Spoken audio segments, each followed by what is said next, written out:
What up, dudes? This week, we build the GLP-1 plate, your new blueprint for predictable hunger. Fiber is the center of today's lessons. Not calories, not restriction, fiber. Why? Because fiber is the only nutrient that simultaneously stretches your stomach, slows digestion, and feeds GLP-1 producing gut cells. So you have your insoluble fiber, think all of the veggies. All these veggies hit your gut and start mechanical stretch signals in your stomach. They fill it up with volume, right? That also tells your brain we're full. But it does even more. It activates GLP-1, but also the peptide CCK, which tells your gallbladder and pancreas to release bile and enzymes to digest food via these stretch receptors. And everyone's favorite, they help regulate bowel movements, which improves satiety indirectly.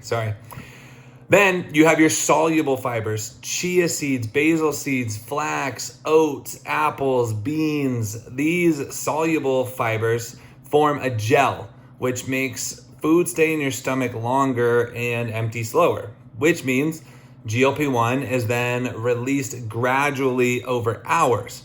But it goes even further. Soluble fiber ferments into short-chain fatty acids.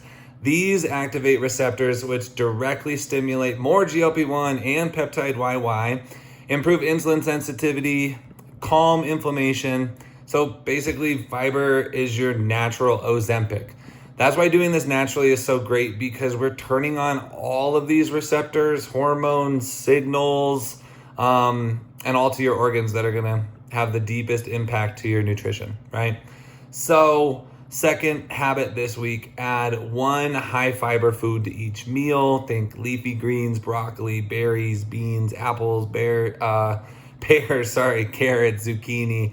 I think also try and add one soluble fiber. My favorite two are psyllium husk, which is broadly available, on Amazon, stuff like that. Just mix it into a drink.